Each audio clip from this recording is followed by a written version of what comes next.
안녕하세요. 서울에 살고 있는 20대 후반의 여자입니다. 집에 있기보다는 외출해서 사람도 만나고 쇼핑도 하는 걸 좋아해서 사실 이런 채널을 즐겨 듣지는 않았어요.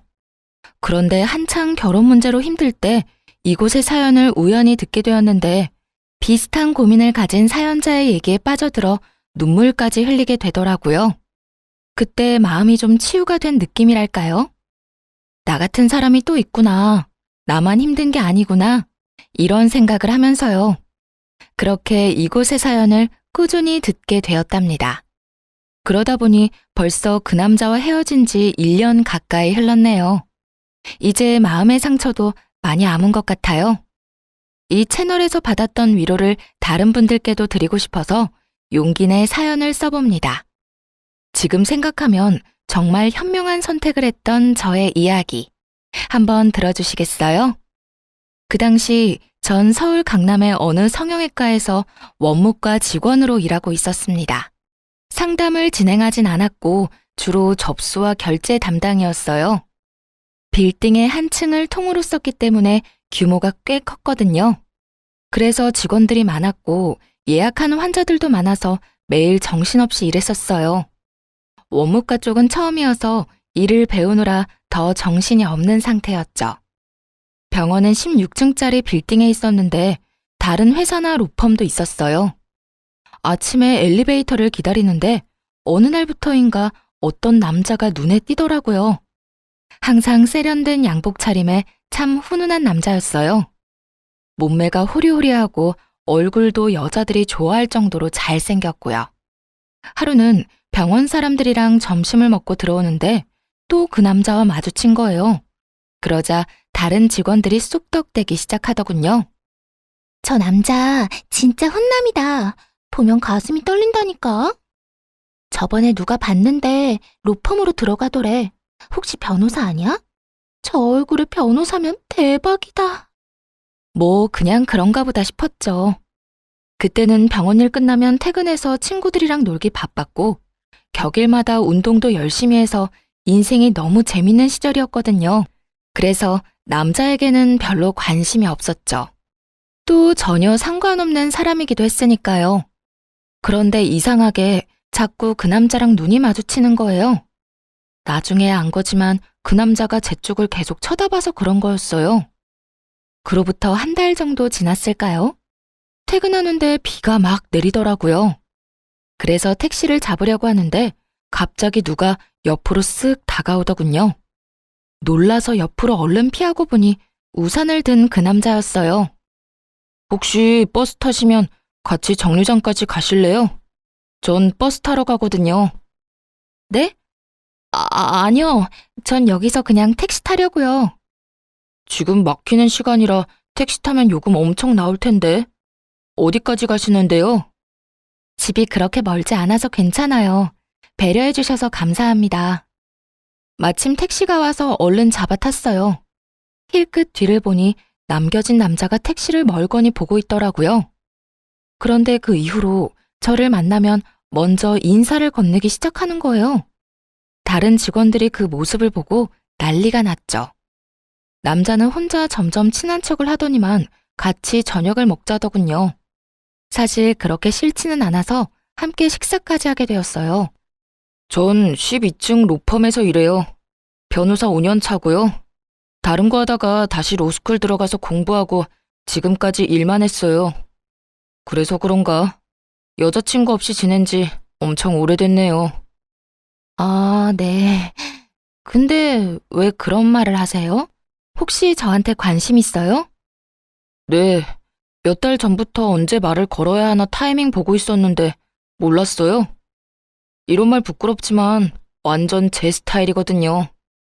잘생긴 남자가 호감이 있다는데 싫은 여자는 없을 거예요. 하지만 처음에는 많이 망설였어요. 제가 좀 화려하게 생긴 스타일이라서 특히 남자들이 오해를 많이 하거든요. 남자친구가 많을 것 같다는 둥, 매일 나가 놀 것 같다는 둥. 그래서 그런지 어릴 때부터 사람을 사귈 때 경계를 많이 했어요. 그래도 남자친구가 조심스럽게 다가와준 덕분에 결국 마음의 문을 열고 사귀게 되었답니다. 사실 오래 사귈 거라고 생각은 안 했는데 진중하고 배려심 깊은 사람이더라고요. 늘 따뜻하게 대해주는 모습에 반해 그렇게 1년을 만나게 되었어요.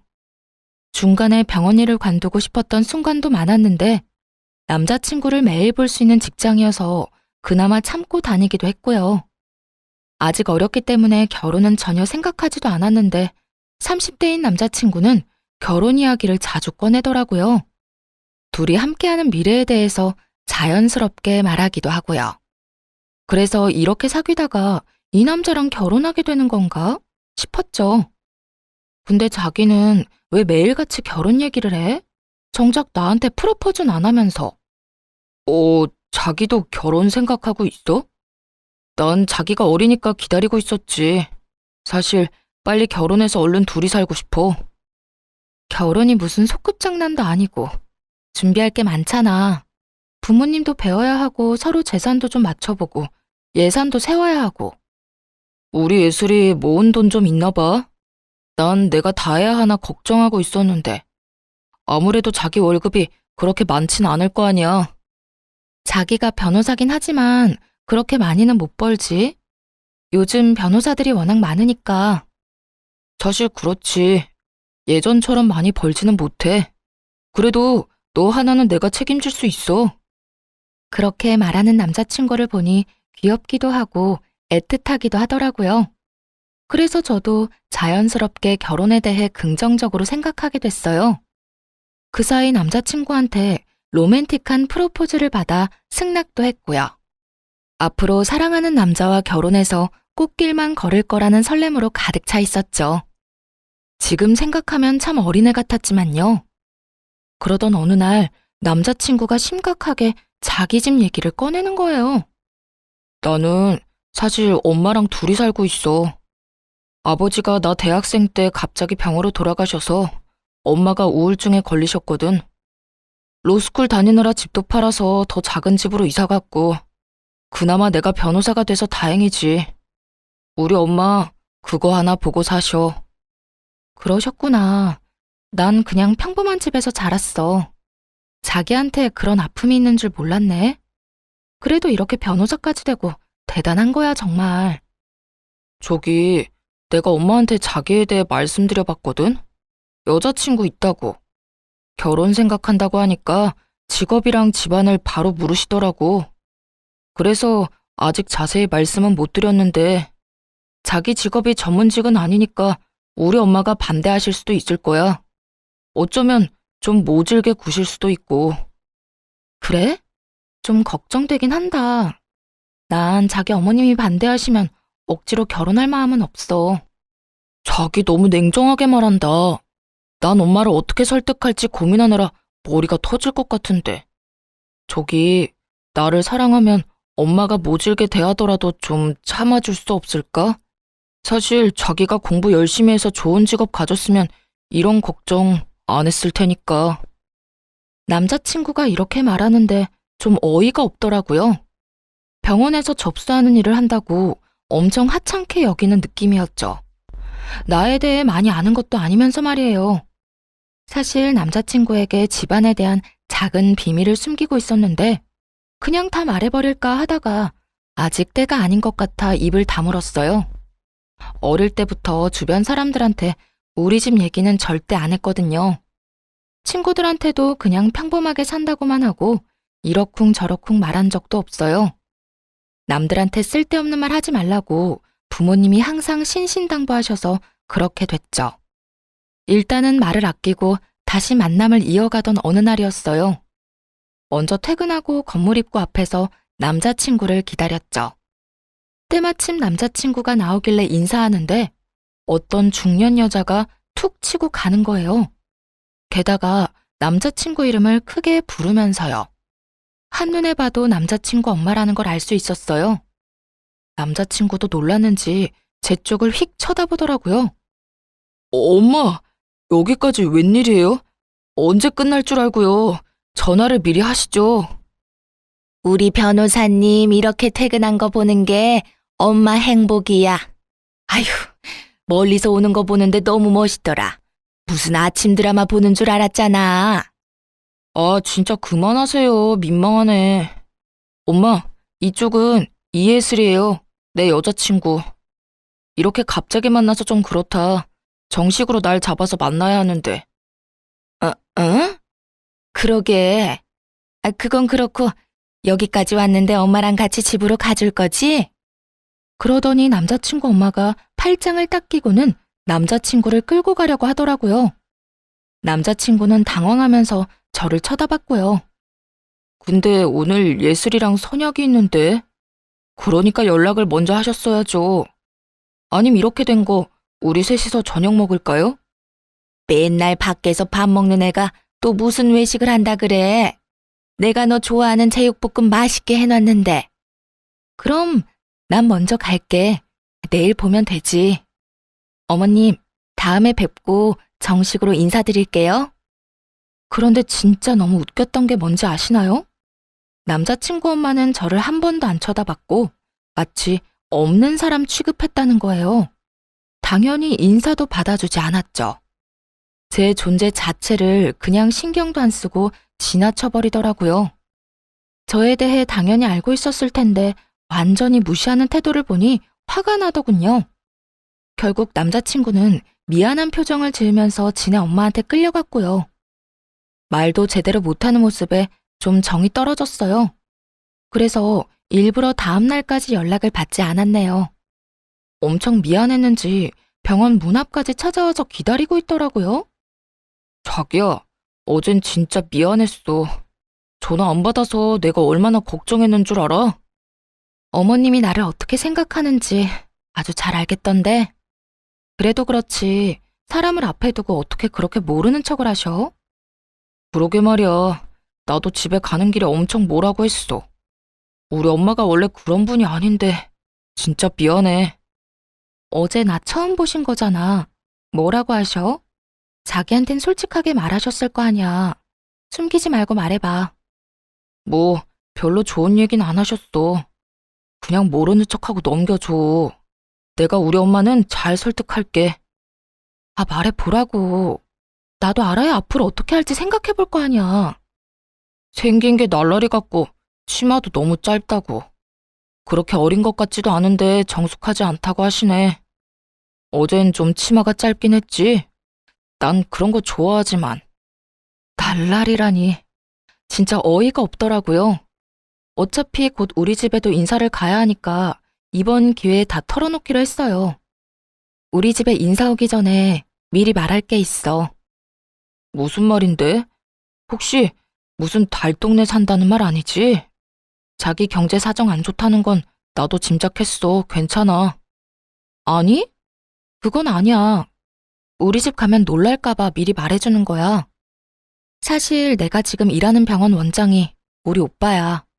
우리 오빠가 성형외과 전문이거든. 진짜야? 아, 그래서 거기서 일하는 거구나. 그럼 자기가 해외에서 학교 나왔다고 한 것도 진짜겠네? 사실 안 믿었거든. 응, 나 미국에서 대학 다니다가 사정이 있어서 다시 한국으로 돌아온 거야. 우리 집 못 살지 않아. 자기랑 결혼하려는 이유 중 하나가 뭔지 알아? 자기가 내 배경 안 보고 나 그대로를 사랑해줘서야. 암튼 일단 가보면 알겠지. 너무 걱정하지 마. 자기가 그렇게 말하니까 얼떨떨하면서도 좀 무섭네. 나 마음에 안 들어 하실까봐 걱정된다. 네, 맞아요. 사실 아버지께서 부동산으로 재산을 많이 불리셔서 부유하게 자랐답니다. 서울의 빌딩 포함해서 건물이 3채 정도 있는 걸로 알고 아버지는 임대업 전문으로 투자회사를 하고 계시고요. 다행히 오빠가 의사가 되어준 덕분에 저는 자유롭게 자랐어요. 그런데 디자인을 전공해 뉴욕으로 대학을 갔다가 교통사고로 다리를 다쳤거든요. 그래서 어쩔 수 없이 졸업을 못하고 귀국하게 된 거였답니다. 공부를 못하게 되니까 미래도 불투명해져서 심적으로 정말 힘든 시기였어요. 방황도 많이 해서 부모님 속도 많이 썩였죠. 방에만 처박혀 있으니까 보다 못한 부모님이 끌어내서 일을 시키신 거였어요. 오빠 병원에서 아르바이트라도 하라면서요. 확실히 규칙적인 일상을 보내고 사람들이랑 대화도 하니까 많이 건강해졌어요. 거기다 남자친구를 만나게 되면서 더욱 생기가 생기고 웃음도 많아져서 그런지 부모님도 벌써부터 남자친구를 좋게 생각하고 계시더라고요. 그래서 용기 내서 남자친구랑 집에 간다고 말씀드릴 수 있었죠. 드디어 우리 집에 인사하러 오는 날이 되었어요. 집을 본 남자친구가 말을 잃고 벙쪄 있더라고요. 여기가 자기 집이란 말이야? 그 뉴스에 나오는 강남에서도 비싼 펜트하우스잖아. 나 이런 데 처음 들어와 봐. 집으로 들어가니 부모님이 반갑게 맞아주셨고 같이 저녁을 먹었죠. 남자친구 집안에 대한 얘기는 거의 안 했어요. 아버지가 홀어머니 얘기를 들으시곤 한동안 아무 말도 안 하시더라고요. 아버지를 설득할 자신은 있었지만 은근히 걱정됐죠.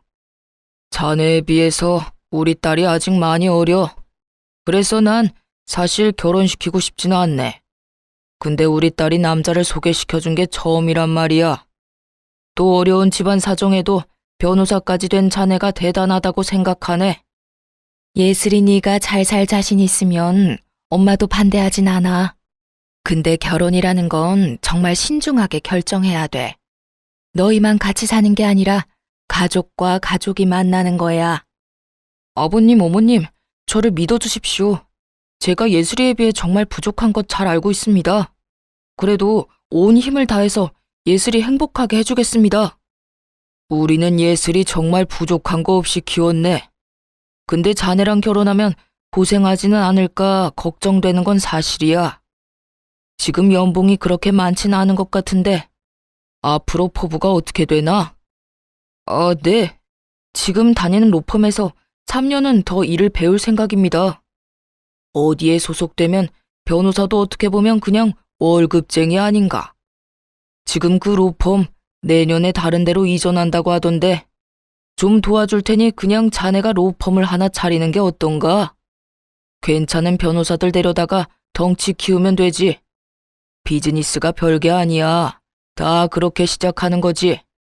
그 말을 듣고 남자친구 얼굴이 환하게 밝아지는 게 눈에 보이더라고요.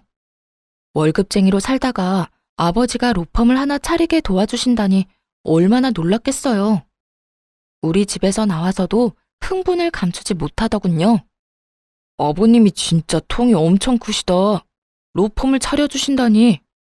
자기를 만난 게 내 인생의 기적이야. 그동안 힘들게 살았는데 그래서 하느님이 자기 같은 귀인을 만나게 해주셨나 봐. 너무 앞서 나가지는 마. 내년 이후의 일이잖아. 지금은 우리 결혼 준비가 더 중요한 거 아니겠어? 그래서 말인데 우리 집에 대한 얘기는 자기 어머님한테 말 안 했으면 좋겠어. 왜 말을 하지 마? 우리 엄마 엄청 좋아하실 텐데. 가뜩이나 자기 마음에 안 들어 하셨는데 완전히 좋은 기회잖아. 그래서 싫다는 거야. 내가 날라리 같다고 싫어하셨는데 우리 집 배경 때문에 태도 달라지는 거 싫어. 나 사실 지금껏 살면서 주위 친구들이나 지인들한테 그런 상처를 많이 받았어. 자기 어머님도 나를 있는 그대로 봐주셨으면 좋겠어. 자기가 그런 것처럼. 뭐 자기가 그렇게 하고 싶다면 말은 안 할게. 어차피 상견례하면 그때 아시게 되겠지. 그때까진 비밀로 할 테니까 우리 엄마랑 친해지는 노력 같이 해보자. 그렇게 몇 주일이 지났습니다. 그런데 어느 날 모르는 번호로 전화가 끊임없이 오더라고요. 전화를 받았더니 글쎄 남자친구 엄마였지 뭐예요. 내가 지금 집 주소 보낼 테니까 오늘 저녁에 집으로 좀 와라. 우리 형민이한테는 말하지 말고. 네? 오늘 저녁에요? 너무 갑작스러운데 주말에 오빠랑 같이 찾아뵈면 안 될까요? 아니 내가 오라면 오는 거지 뭔 말이 많아. 안 오면 네 손해니까 알아서 해. 다짜고짜 그렇게 차갑게 말하고는 끊어버리시더라고요. 그리고 바로 집 주소가 문자로 도착했어요. 정말 가야 하나 고민을 많이 했어요. 그래도 노력하는 게 맞는 것 같아서 일부러 백화점에서 과일 세트까지 사서 갔네요. 도착한 곳은 서울 변두리에 있는 작은 아파트 단지였어요. 주변에 산도 있어서 그런지 아늑해 보이더라고요. 초인종을 누르자 얼마 안 있다가 예비 시모가 문을 확 열어젖혔어요. 그리고 말도 없이 휙 들어가 버리길래 순간 당황했지만 우선 안으로 들어갔어요. 뭘 그렇게 두리번거려? 설마 서울 아파트 처음 보는 건 아니지? 내가 관심이 없어서 형민이한테 물어보지도 않았는데 넌 어느 동네 사니? 혹시 어디 달 동네 사는 건 아니지? 어머님, 저번부터 말씀드리려고 했는데 말씀이 좀 지나치신 것 같아요. 저를 마음에 안 들어 하시는 건 알겠는데 그래도 좀 예의를 갖춰주세요. 뭐라고? 어디 어린 게 어른 앞에서 눈 똑바로 뜨고 예의 타령이야? 넌 지금 예의가 있어? 하긴 가정교육이 중요한 건데 뭐 그런 환경에서 자랐으니 내가 기대를 하면 안 되지. 도대체 사람을 어떻게 생각하고 있는 건지 예비 시모의 태도에 기가 막히더라고요. 그래도 꾹 참고 과일 바구니를 내밀었는데 예비 시모가 혀를 쯧쯧 찼답니다. 너 병원 접수원이라고 하던데 돈이 썩어나니? 이게 얼마나 비싼데 이렇게 척척 싸와? 이런 것만 봐도 네 머리가 얼마나 텅텅 비었는지 알겠다. 어머님께서 과일 좋아하신다고 해서 일부러 멀리까지 가서 사온 거예요. 그냥 맛있게 드셔주세요. 그렇게 많이 안 비싸요. 아이고, 이게 안 비싸다고? 네 수입이 뻔한데 낭비가 너무 심한 거 아니니? 데이트할 때 우리 아들 돈 다 털어먹는 거 아니야? 힘들게 돈 벌어서 뭔 짓인지. 저 오빠랑 데이트 비용 반반씩 내거든요. 마음에 안 드신다고 해도 왜 그렇게 절 대하시는지 잘 모르겠네요. 저는 그냥 어머님이랑 친해지고 싶어서 온 거예요. 우리 아들 구워 삶은 것도 모자라서 나도 어떻게 해보려고? 어림도 없지. 그래, 우리 아들이랑 그렇게 결혼하고 싶으면 오늘 저녁 좀 차려봐. 내가 우리 아들 밥 하나는 참 잘해 먹였어. 너랑 결혼했다가 라면만 먹게 할 순 없으니까 요리 솜씨가 어떤지 좀 보자.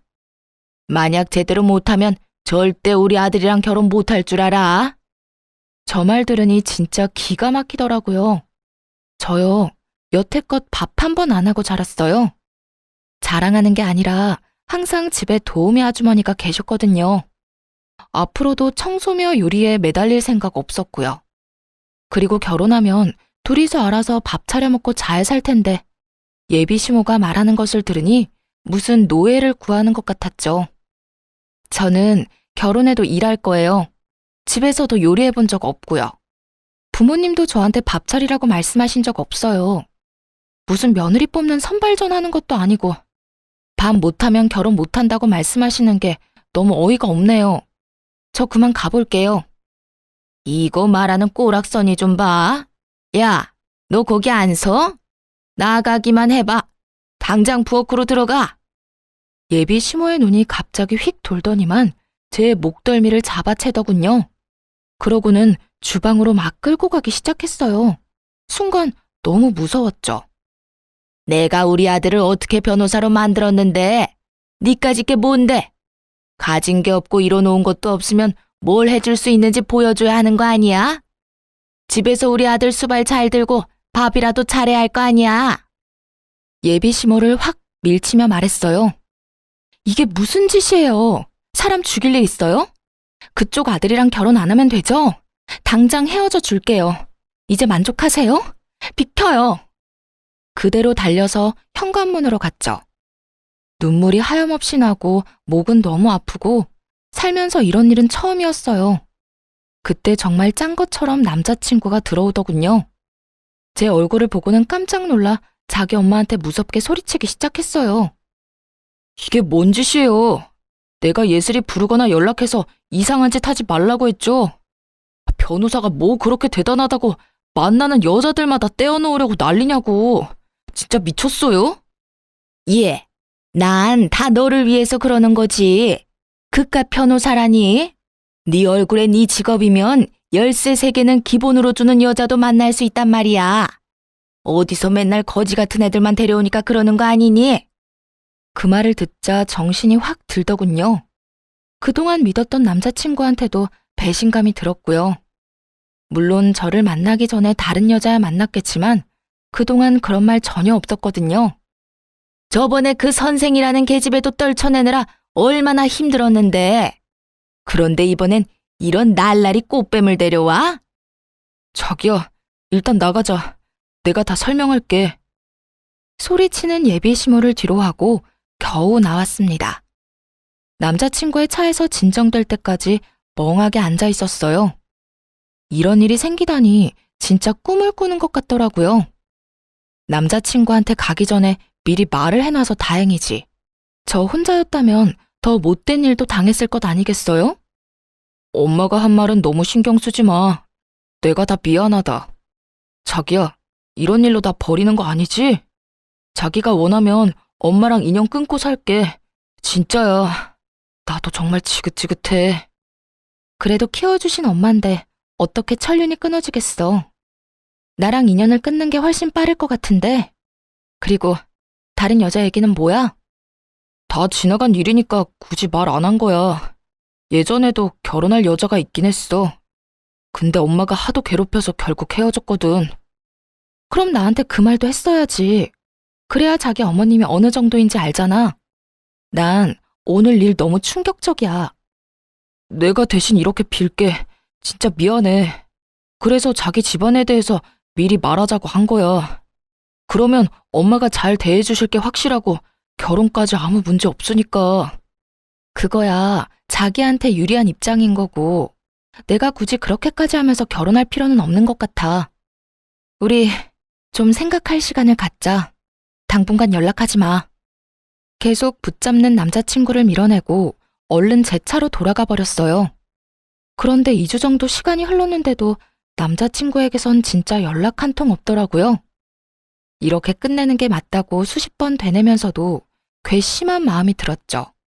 참 이상하게도 건물 안에서도 마주치질 않더군요. 그렇게 일주일이 더 지났는데 엘리베이터 앞에서 드디어 남자친구를 마주쳤어요. 그런데 정말 다른 사람처럼 너무나 초췌하게 변해 있는 게 아니겠어요? 그 사람이 저를 보며 힘없이 씩 웃자 저도 모르게 눈물이 왈칵 쏟아지더라고요. 결국 그날 저녁에 만나서 얘기를 하게 됐죠. 나 2주 동안 병가 내고 사무실 못 나갔어. 자기랑 못 만나니까 진짜 지옥 같더라고. 병가를 다 써서 결국 다시 출근하는데 이번에는 자기 마주칠까봐 너무 무섭고 어떻게 해야 될지도 모르겠고. 남자가 뭐 그렇게 용기가 없어? 그렇게 나랑 결혼하고 싶으면 어떻게든 잡든지 행동하는 걸 보여줘야지. 자기가 나한테 과분한 사람인 걸 아는데 염치 없이 어떻게 그래? 그런 수모를 겪게 하면서까지 잡을 수는 없지. 그 순간에 진짜 이 남자를 사랑한다는 걸 느꼈던 것 같아요. 지금 생각하면 참 바보 같지만요. 어쨌든 사람 마음이 그렇게 무 자르듯이 잘리는 게 아니니까요. 사실 자기한테 말을 안 했는데 우리 엄마 때문에 너무 힘들었거든. 여기 빌딩 앞에서 자기 처음 봤던 날에 엄마가 무슨 짓을 했는 줄 알아? 당장 헤어지라고 난리치면서 수면제 털어먹는 신용까지 했어. 진짜야? 자기 어머님 진짜 대단하다. 아들 인생인데 도대체 왜 그렇게 집착하시는 거야? 아, 참 웃긴 게 뭔지 알아? 그게 처음도 아니라는 거야. 전에는 응급실 가서 쉬하고 난리도 아니었어. 근데 의사가 나한테 조용히 그러더라. 수면제가 아니라 비타민이었다고. 그래서 이젠 어머니가 그런 쇼를 해도 아무렇지도 않더라고. 사실 약이 아니라 비타민인 거 다 아니까. 미안하지만 그 말을 들으니까 난 더 이 결혼에 자신이 없어졌어. 어떻게 평생 자기 어머님을 견디면서 살겠어? 나랑 결혼하고 싶으면 자기가 확실히 해줘. 우리 집 얘기 안 하고 결혼 승낙 받아내. 그리고 절대 우리 결혼 생활에 터치 안 하시겠다고 확답 받아줘. 억지스러워 보여도 그게 내 조건이야. 그게 안 되면 앞으로 나한테 더한 요구도 할 뿐인 것 같아. 그러자 남자친구가 갑자기 무릎을 꿇더니 펑펑 울기 시작하더라고요. 내 평생 자기만큼 사랑한 여자는 없어. 자기를 지키기 위해서라면 뭐든지 할 거야. 어떻게든 엄마가 우리 일에 더 이상 참견 못하게 내가 확실히 정리할게. 나 조금만 기다려줘. 우리 안 헤어지는 거 맞지? 남자친구가 울면서 사정을 하기도 했고 저도 사랑하는 마음이 컸기에 우선은 일을 해결할 때까지 지켜보기로 했죠. 다시 만나니까 제 마음도 안정되는 게 느껴졌답니다. 그래도 사랑이 있으니 힘든 난관을 견딜 수 있을 거라는 순수한 믿음이 있었죠. 며칠 뒤 그 일이 있기 전까지는 말이죠. 병원에서 일하고 있는데 낯익은 여자가 저를 째려보며 들어오는 거예요. 눈을 다시 비비고 볼 정도로 이 상황이 믿기지가 않았어요. 맞아요. 남자친구의 어머니였어요. 그대로 얼어붙어서 예비 시모가 다가오는 걸 바라보고 있었죠. 예, 너 내가 좋게 해결하려고 했는데 가만히를 안 있는구나. 진짜 우리 아들하고 결혼을 한다. 이 말이지 감히. 예비 시모는 그 큰 병원에서 수십 명의 환자들에게 들으라는 듯 소리쳤어요. 놀라서 제 옆으로 다가온 다른 직원들이 예비 시모를 말리기 시작했죠. 무슨 일인지는 몰라도 나가주세요. 여기 지금 영업하고 있는데 뭐 하시는 거예요? 내가 여기 왜 왔는지는 저 맹랑한 계집애한테 물어봐. 화병이 나서 지금 쓰러져 죽을 판이야. 어디서 꽃뱀 주제에 우리 아들을 넘봐? 여기 있는 사람들한테 한번 다 말해볼까? 누구 편을 드는지. 지금 여기 사람들 많으니까 나가서 얘기하세요. 아무리 그래도 일하는 직장에 오셔서 지금 뭐 하시는 거예요? 이까지 접수대에서 일하는 주제에 뭔 대단한 거 한다고. 너 대학이나 제대로 나왔어? 너 같은 애들 뻔하지. 반반한 얼굴 하나 믿고 잘난 남자 꼬시려고 하는 거 내가 모를 것 같아? 너 당장 우리 아들한테서 떨어져. 그 확답 받을 때까진 난 절대 여기서 안 나간다. 그러고는 예비 시모가 갑자기 정수기 쪽으로 가더니 컵에 찬물을 담기 시작했어요. 하도 열을 내더니 물 마시려는가 보다 하는 찰나에 그걸 저한테 확 뿌린 거 있죠.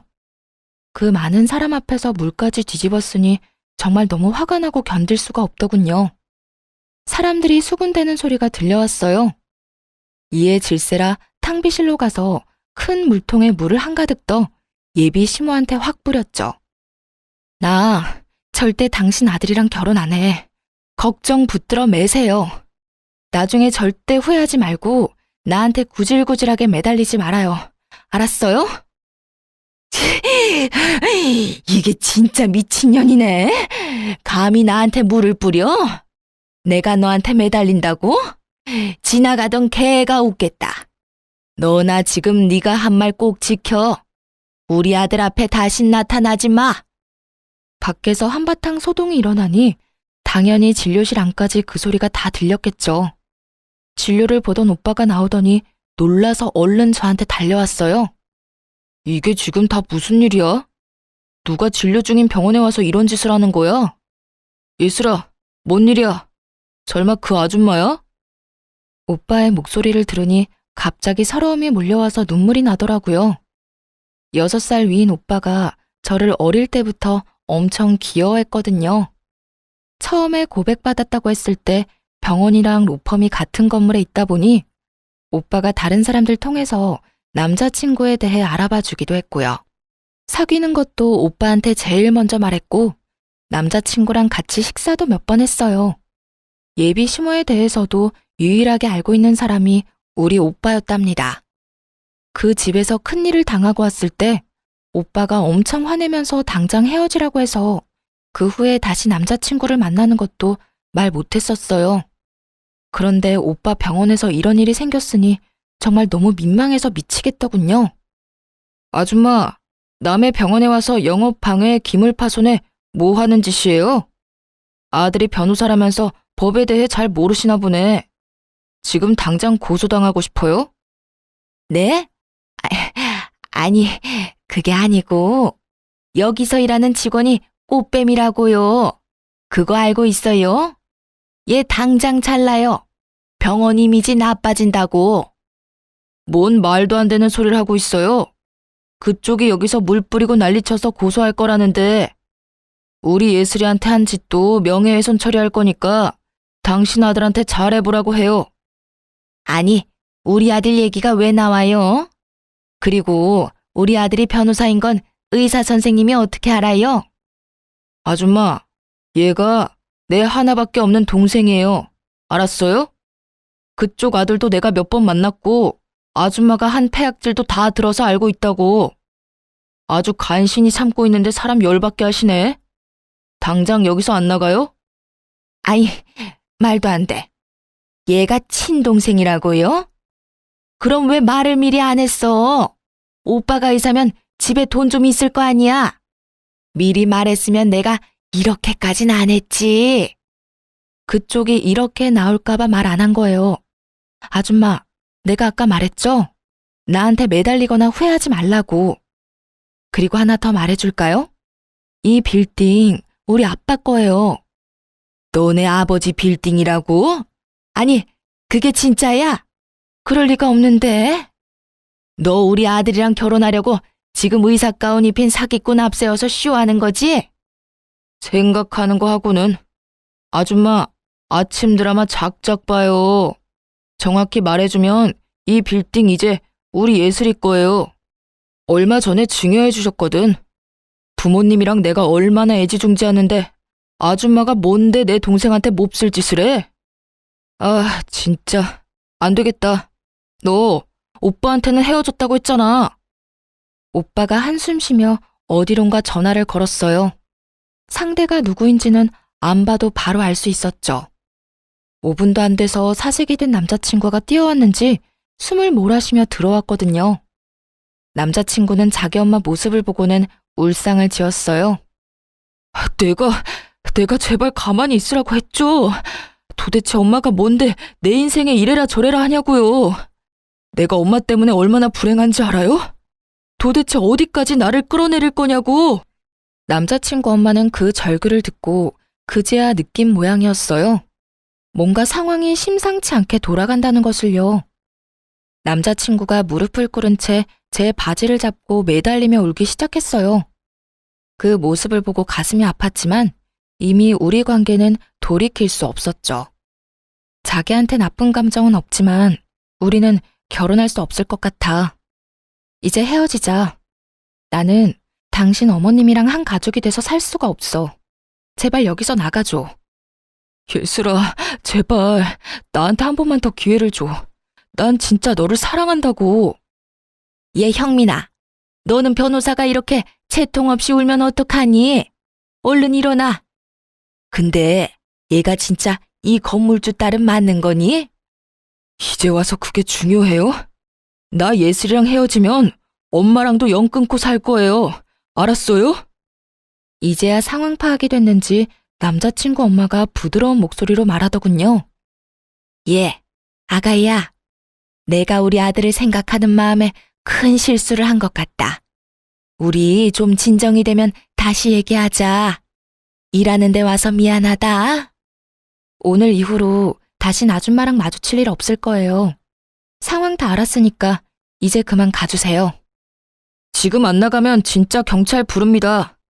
강 과장님, 빨리 처리 좀 부탁드릴게요. 얼른 정리하고 정상 진료합시다. 원무과 과장님이 남자친구와 남자친구 엄마를 억지로 끌고 병원 밖으로 나갔어요. 오빠랑 직원들한테 이 일을 어떻게 설명해야 하나 정신이 아찔한데 문 밖에서 남자친구 엄마의 목소리만 또렷이 들려오더군요. 원무과 과장님한테 글쎄 뭐라고 했는지 아시나요? 근데 진짜 제가 이 건물주 딸 맞아요? 저 의사 동생이 맞고요? 저 의사가 여기 원장 맞아요? 예, 불러 들어온 복을 아주 뻥 차셨네요. 그 말을 들은 남자친구 엄마가 벙찐 채 이쪽을 바라보는데 얼굴이 점점 흑색으로 변하는 게 보이더라고요. 눈도 마주치기 싫어서 얼른 탕비실로 들어가 버렸어요. 30분쯤 지나고 오빠가 집으로 그만 가라고 해서 그 길로 퇴근했답니다. 그 이후로 남자친구 연락도 그냥 차단해버렸어요. 괜히 연락하고 변명을 들으면 미련 때문에 나쁜 선택을 할 것 같아서요. 오빠가 핸드폰 검사까지 하면서 완전히 뜯어말리기도 했고요. 한동안 남자친구 엄마가 다시 찾아올까봐 병원에 가지 않았는데 오빠도 아예 그만 일하는 게 좋겠다고 하더라고요. 그래서 짐도 챙겨오고 직원들에게 사과도 할 겸 마지막으로 병원에 갔죠. 그런데 어쩐지 쎄하더라니. 빌딩 앞에서 남자친구 엄마랑 딱 마주쳤지 뭐예요. 저를 발견하자마자 막 달려오더군요. 진짜 무슨 공포영화처럼 너무 무서워서 뒷걸음질까지 쳤네요. 그러더니 무턱대고 앞에서 무릎을 꿇었어요. 잠을 한숨도 못 잔 것처럼 머리는 엉망이고 옷도 엉망이고 말이죠. 아가야, 제발 나 좀 한 번만 봐주렴. 정말 미안하다. 우리 아들 한 번만 받아주면 내가 앞으로 네 앞에서 납작 엎드려서 살게. 응? 내가 우리 아들 일이라면 앞뒤 안 가리는 경향이 좀 있어. 잠깐 미쳤었나 봐, 아가야. 다 끝난 마당에 소름 끼치게 무슨 아가? 난 아줌마 얼굴 보는 것만으로도 끔찍해요. 내가 말하지 않았어요? 그쪽 아들이랑 다신 안 만날 거고 결혼도 안 할 거니까 나 찾아오지 말라고요. 그날 이후로 형민이가 짐 싸서 나가버렸어. 나한테 전화 한 통도 없고 그래서 잠도 못 자고 너한테 용서를 빌려고 매일 여기서 너만 기다렸단다, 아가야. 그 말이 더 소름 끼치네요. 나 다신 여기 안 올 거니까 앞으로 찾아오지 마요. 그리고 이제 다 끝난 사이지만 당신 아들은 당신 소유물이 아니에요. 아들 인생 망치지 말고 적당히 해요.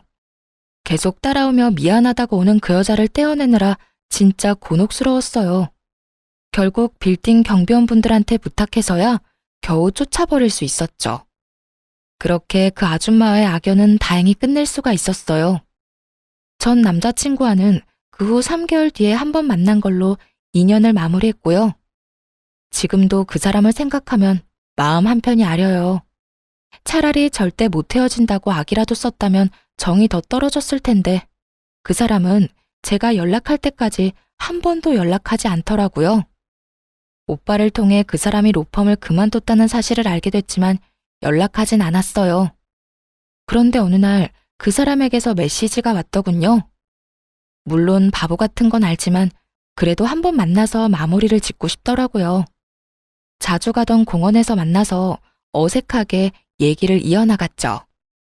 우리 엄마가 병원 앞에서 매일 너 기다렸단 소리 들었어. 정말 미안해. 내가 알아서 해결했어야 했는데. 우리 엄마 아직도 나한테 별 미친 소리를 매일같이 하고 있어. 너 잡으라고 돈 많은 며느리 놓쳐서 평생 제정신으로 못 살겠다고. 나도 병원 오래 안 나갔다가 딱 한 번 갔어. 매일 기다리고 있는 줄은 몰랐지 뭐. 이제 다 끝난 일이야. 예슬아, 너무 미안해서 차마 돌아오라는 말은 하지 못하겠어. 근데 진짜 내 욕심으로 한 번만 다시 잡고 싶다. 나 엄마 집에서 나와서 혼자 살고 있어.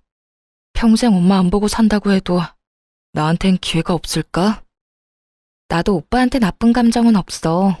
그래서 더 힘들어. 부모님한테 제대로 말도 못하고 그냥 헤어졌다고만 했지만 나도 진짜 힘들다고. 근데 나는 오빠 어머님 얼굴을 다신 볼 자신이 없어. 영 끊겠다고 하지만 오빠랑 있는 동안은 어찌됐든 소식을 듣게 될 거잖아. 난 오빠보다 내 인생이 더 중요해. 그래, 잘 알고 있어. 마지막으로 나도 욕심 부려본 거야. 앞으로 좋은 사람 만나서 행복하게 살아. 그 사람과의 인연은 그렇게 끝이 났답니다. 저는 공부를 다시 하기 위해 곧바로 준비해서 다시 미국으로 유학을 떠났어요. 지금은 미국에서 생활 중인데 저녁에 이곳의 사연을 종종 듣고 있죠. 한국을 향한 향수를 달랠 수 있어서 참 좋아요. 가끔 오빠와 통화를 하는데 놀라운 소식이 뭔지 아세요? 그 아줌마가 아직도 빌딩 근처를 돌아다니는 것 같다고 하더라고요. 진짜 정신이 이상해진 거 아닐까 싶어요. 하긴 그렇게 돈 많은 집 며느리 찾으려고 난리치다가 자기 때문에 놓쳐버렸으니 저 같아도 속 쓰려서 제대로 못 살 것 같네요.